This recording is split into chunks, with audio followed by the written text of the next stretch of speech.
would be to check the fluid level, which should be checked when it's in park with the engine running. We got a 2008 Subaru Impreza. It's 2.5 litre. Yeah. With an automatic transmission, not the CVT. So we're going to do a transmission fluid change today.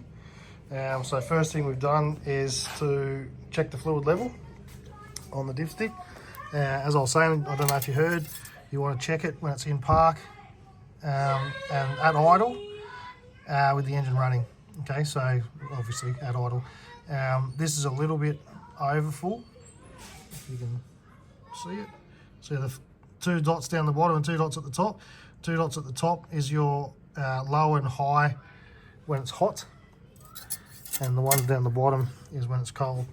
So check that first, because what you want to do is, the manufacturer says it's 4.2 litres or whatever it is for the transmission pan, but you ideally want to make, if you've got the right level, drain it, measure it, and then fill with the same quantity.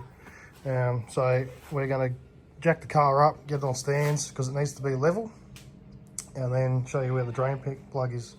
Alright, so we've got the car supported on jack stands. We've got the jacks under there just in case, and we'll roll under and show you what's going on. This is the transmission pan. Okay, this is the sump plug. So we're going to undo this sump plug, which is a 17mm.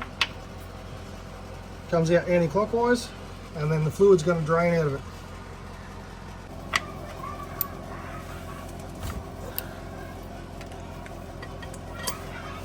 Now, this is hot transmission fluid.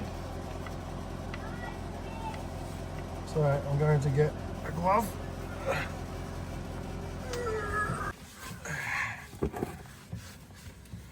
Okay, and you want to take the bolt off with your hand out of the way, the sump plug, and at this point I can pull my hand up and out of the way. So this is actually in really good looking condition. It's not black or charred or anything.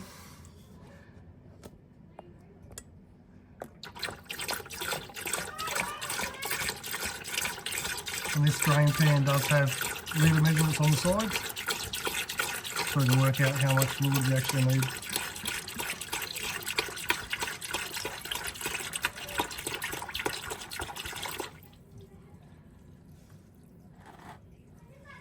So we'll let that drain for 15 minutes, and then we'll come back with the cleaned sump plug, reinstall the sump plug, and fill her up.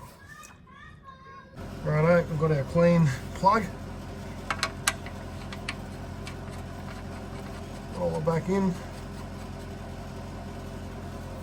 and then I think this is 18 foot-pounds at torque. Let's tighten it up. Check the condition of the washer. If the washer's cracked or split or fatigued or anything, it's an aluminium washer from factory. You can get copper ones to replace them. If it's damaged, then replace it. But yeah, basically that's it for under here. I'll give this a wipe off, and then we'll go up the top and fill it up. Okay, so you can see the condition of this oil. It's definitely burnt, but it's not too bad. If we have a look on the side here, you can see the litre marks. That's 5 litres, so it's just over the 4 litres, so it's probably about 4.2 litres. Alrighty, so we're going to put about 4 litres in and then check it. So we're using a full synthetic nylon 4 litre, so you've got to make sure that it meets the correct specification or standard for your car. So this one, Dex 6 is fine. And then you fill it up in the dipstick hole. So there's different types of funnels you can get for these. This is just a super cheap.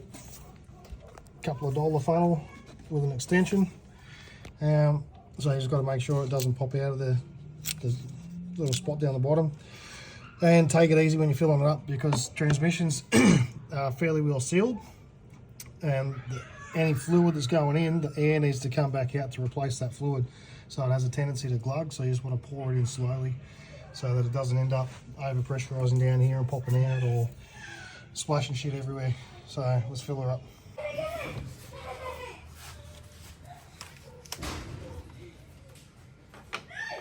Right, Mr. Assistant, if you could please balance that, that would be appreciated. Mm-hmm. Wait, I forgot. He can roll on the side of the rocks. Okay, back. No one's gonna have to think. Just get it like that.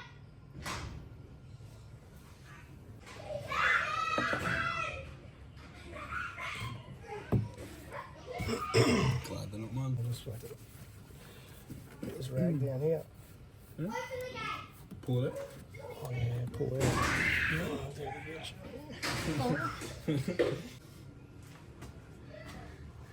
Alrighty, so we've got that in there. I'm just going to put a little bit of fluid on the O-ring there, because they tend to bind up.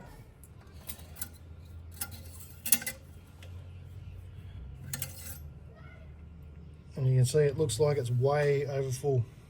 Okay, this is because they're in the transmission's drained, so we need to get all that refilled. And to do that, we start the car and then run it in reverse for 5 seconds, 10 seconds, then go to drive for 5-10 seconds, then into park for 5-10 seconds, so on and so forth. Do that 5 or 6 times, and that should start moving some of the fluid around and also get it a bit warmer, and then we can retest it.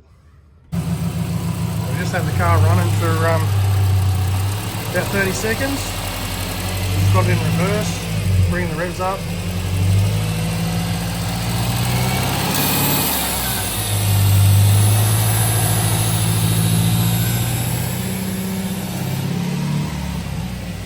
Okay, slowly brake. Yep, now back into drive. Right, so what this is doing is circulating all the fluid through the transmission. So that way we and the increase in the revs gets it circulating a bit quicker. All right, so we need it all circulating so that we fill all the valve body and everything back up, so it's all going to the right places, and then we'll recheck the fluid level.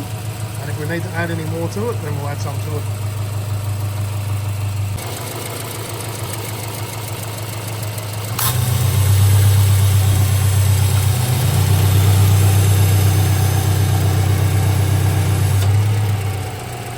See, we're just over the full mark on the high side.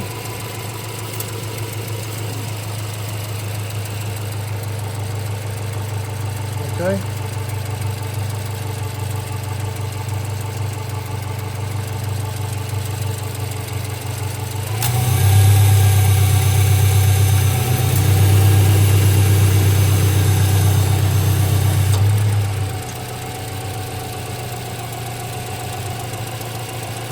Just over the full mark on the high side, and the car's not hot, so